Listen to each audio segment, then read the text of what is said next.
Dear students, आज हम लोग क्लास 9 का फर्स्ट चैप्टर हम लोग स्टार्ट करेंगे जो हमारे सिलेबस में है।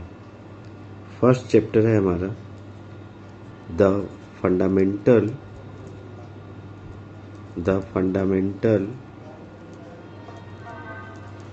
यूनिट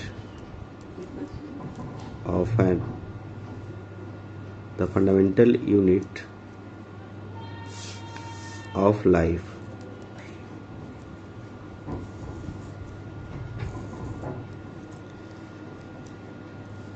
इस चैप्टर में हम लोग सबसे पहले डिस्कवरी ऑफ सेल के बारे में हम लोग पढ़ेंगे। तो सबसे पहले हम लोग discovery of cell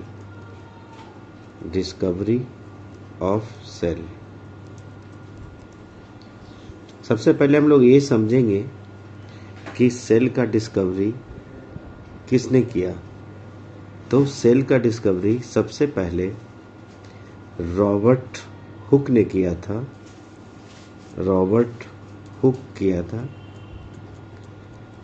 in 1665।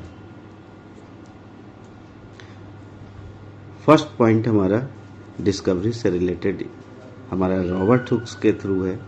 Second कि ये किए थे किसके ऊपर, तो सेकंड हमारा पॉइंट इसमें आता है, ये किए थे ये experiment done on the bark of stem का मतलब क्या हुआ? बार्क ऑफ स्टेम में कौन सा टिश्यू होता है? हम लोग को पता है कि ये हमारा आउटर लेयर होता है किसी भी स्टेम का, जिसको हम लोग बार्क ऑफ स्टेम को हम लोग कॉर्क सेल बोलते हैं। Cork cell.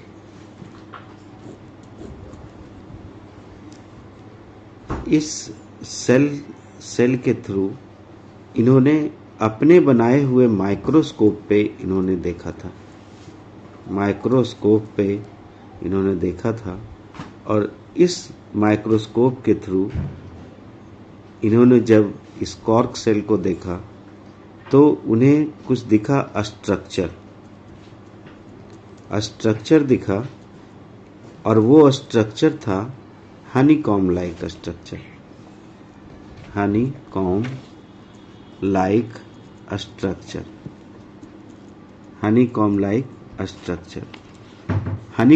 स्ट्रक्चर। ये कुछ इस ढंग से उन्हें दिखा। ये स्ट्रक्चर को हम लोग एक जैसे मधुमक्खी का छत्ता होता है उसी हिसाब से ये भी अरेंज होता है। ये हनीकॉम्ब लाइक स्ट्रक्चर। और इन्होंने बताया कि ये जो छोटे छोटे ये हमारे हैं, ये जो रूम लाइक स्ट्रक्चर है ना, इसको इन्होंने कंपार्टमेंट के रूप में बताया। और this compartment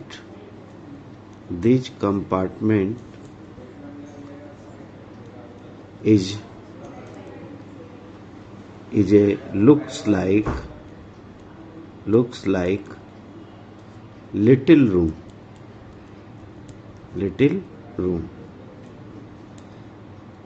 Little room is important because it is related to Latin name से ये हमारा रिलेटेड है, इसलिए हमें ये ध्यान रखना होगा कि कंपार्टमेंट को लिटिल रूम बोलते हैं।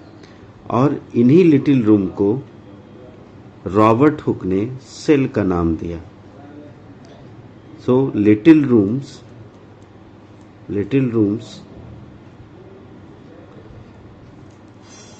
given the term as the cell.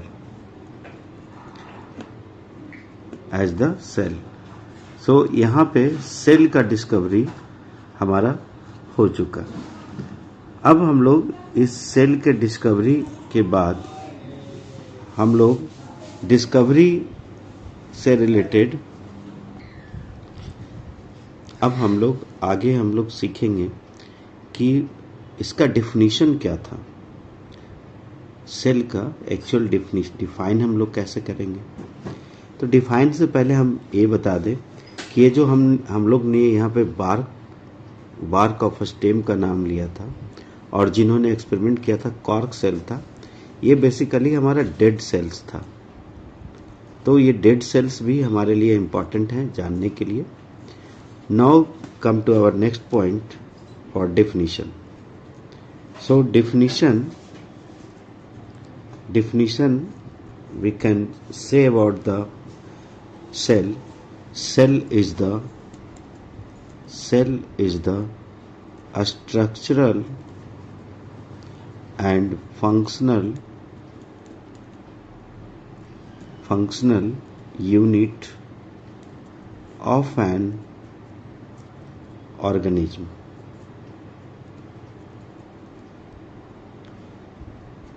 is known as cell. अब हम लोग सीखेंगे कि ये सेल का डिफिनीशन तो हमने देख लिया, लेकिन रियल में सेल होता क्या है, हम लोग समझेंगे कैसे कि सेल होता क्या है। तो सेल को समझने के लिए हम लोग थोड़ा सा बैक हिस्ट्री में हम लोग जाएंगे और इस बैक हिस्ट्री में हम लोग सीखेंगे कि ये आखिर रियल में होता क्या है। तो सेल को हम लोग समझने के लिए, जैसे सपोज मान लेते हैं कि कोई भी घर बनाने के लिए, बिल्डिंग्स बनाने के लिए हम लोग क्या इस्तेमाल करते हैं, बिल्डिंग्स को बनाने के लिए हम लोग क्या इस्तेमाल करते हैं, ब्रिक्स का इस्तेमाल करते हैं। बहुत सारे ब्रिक्स को मिला करके क्या बनाते हैं, हम लोग एक दीवार बनाते हैं, वॉल बनाते हैं, और फिर इसी दीवार से हम लोग क्या बना देते हैं, हमारा पूरा बिल्डिंग का निर्माण होता है। मतलब कि एक एक ब्लॉक मिला करके ये पूरे घर का निर्माण होता है। तो अगर कहा जाए कि इस बिल्डिंग्स का यूनिट क्या है, तो हम लोग क्या बोलेंगे कि ब्रिक्स है। यूनिट क्या है, ब्रिक्स का मतलब ईट। तो पूरे बिल्डिंग का जब इकाई क्या है, ईट है, उसी तरीके से हमारे ह्यूमन बॉडी जो हमारा है, सपोज ये मैंने एक ऐसा हम लोगों ने एक बनाया है, ये सपोज मान लेते हैं कोई ह्यूमन बॉडी है। इस ह्यूमन बॉडी को अगर हम लोग कहें कि इसका यूनिट क्या है, मतलब कि पूरे ह्यूमन बॉडी किससे मिलके बना होता है, तो मेड फ्रॉम सेल। मतलब कि ये जो सेल है हमारे बॉडी में मिलियंस ऑफ सेल्स, जिसे हम लोग काउंट नहीं कर सकते हैं, बहुत सारे सेल्स हैं। हालांकि हमारे साइंटिस्ट ने कुछ एक अनुमान लगाया है, बट हम लोग ये सोच सकते हैं कि बहुत सारे सेल्स से मिल करके ही हमारा बॉडी का फॉर्मेशन होता है। हमने एक, आप लोग जानते होंगे, एक सीक्वेंस भी है हमारा, जिसमें हम लोग जानते हैं कि सेल जो है हमारा बेसिक यूनिट ऑफ लाइफ है। सेल जो है हमारा बेसिक यूनिट ऑफ लाइफ है। हम लोगों ने अभी यहाँ पे कवर अप किया कि पूरे बॉडी किससे मिलके बना होता है, सेल। तो group of cell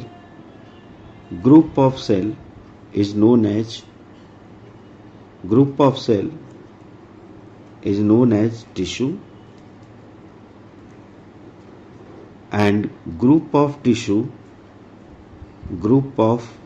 tissue is known as organ,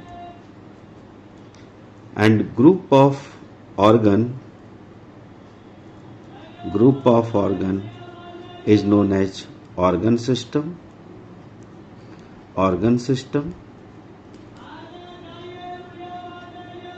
and group of organ system is known as individuals। Individuals का मतलब कि यहाँ पे कोई भी एक ऑर्गेनिज्म हमारा इंडिविजुअल भी कह सकते हैं, ऑर्गेनिज्म भी कह सकते हैं, दोनों हमारा एक ही चीज़ है। तो यहाँ से हम लोग समझ सकते हैं कि ये सेल जो होता है वो सेल से मिलकर के हमारा टिश्यू बनता है, टिश्यू से मिलकर के ऑर्गन बनता है, और ऑर्गन से ऑर्गन सिस्टम का होता है फॉर्मेशन, और ऑर्गन सिस्टम से ऑर्गेनिज्म। जैसे ये हमारा सेल है, सेल से टिश्यू बना, और टिश्यू से ऑर्गन, ऑर्गन का मतलब यहाँ पे eye, ear, nose, stomach, heart, lungs, ये सारा हमारा ऑर्गन से मिलके बना होता है, ऑर्गन है। अब ग्रुप ऑफ ऑर्गन जब बनेगा तो हमारा ऑर्गन सिस्टम बनेगा। ऑर्गन सिस्टम का मतलब digestive system, respiratory system, circulatory system, और जब सारे सिस्टम मिलके मिल जाते हैं तो हमारा फॉर्मेशन होता है एक ऑर्गेनिजम्स का। और हम लोग जानते हैं कि एक कवर अप होने में, हमारा एक कवर अप होने में 9 मंथ एक्चुअल लगते हैं। तो हम लोग एक चीज और हम लोग सीख सकते हैं यहाँ पे कि ग्रुप ऑफ सेल्स तो हम लोग सीख गए, टिश्यू सीख गए, ऑर्गन सीख गए। अब हम लोग सीखेंगे कि ये रियल में जो हम लोग का फॉर्मेशन होता है ह्यूमन बींग्स का, हम लोग एक एग्जाम्पल के थ्रू सीख सकते हैं, वो हम लोग देखेंगे। ये इंडिविजुअल का फॉर्मेशन होता है, वो हम लोग देखेंगे कि ये कैसे होता है और ये सेल का क्या रोल्स होते हैं। तो हम लोग इसमें समझने के लिए हम लोग क्लास 8 का रिप्रोडक्शंस का हेल्प हम लोग लेंगे। रिप्रोडक्शंस में हम लोग जानते हैं कि इन्वॉल्वमेंट होता है यूट्रस का, फ्लॉपियन ट्यूब का और स्पर्म का।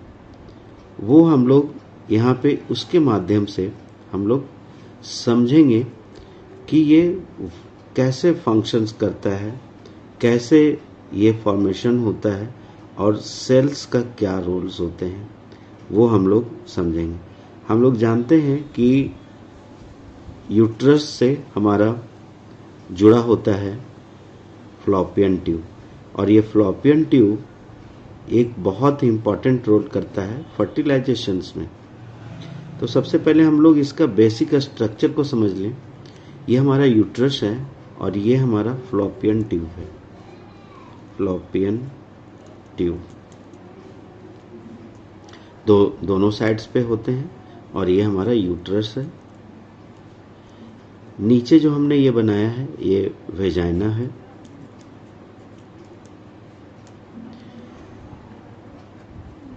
अब हम लोग ये भी जानते हैं कि स्पर्म एंड ओवा, ये दो गैमेट्स होते हैं जो रिलीज होते हैं। मेल से स्पर्म रिलीज होते हैं और फीमेल से ओवम रिलीज होते हैं, फीमेल से।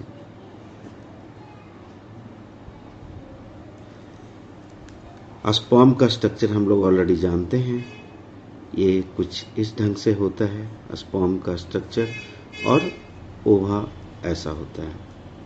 ये दोनों जो होते हैं गैमेट सेल्स, इसे हम लोग गैमेट सेल्स बोलते हैं। गैमेट सेल, ये गैमेट सेल्स होते हैं, और गैमेट सेल जो होते हैं वो हेप्लॉइड होते हैं। हेप्लॉइड होते हैं। हेप्लॉइड का मतलब होता है कि क्रोमोसोम्स का नंबर हाफ होता है। Chromosomes number will be half, number of half.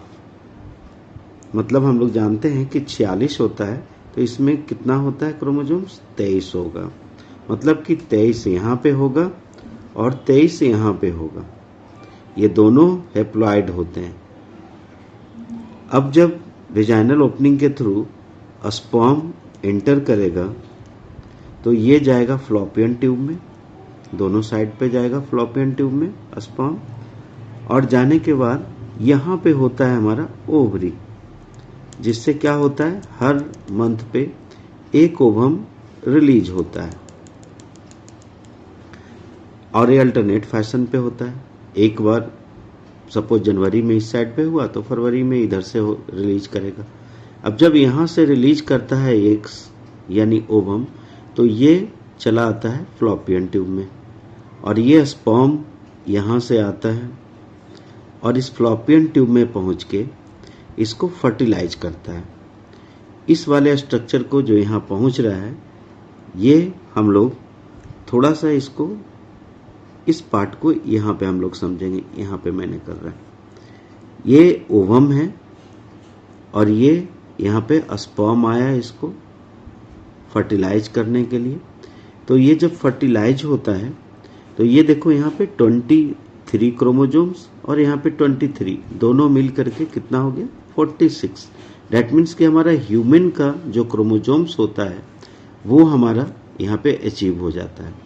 और इस प्रोसेस को जब मेल एंड फीमेल गैमेट्स मिलते हैं तो हम लोग इसे बोलते हैं, इस प्रोसेस को हम लोग बोल देते हैं फर्टिलाइजेशन।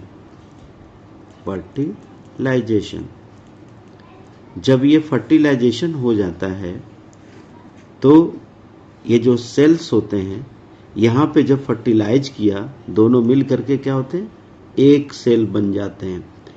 यही सेल की मैं बात कर रहा हूँ जो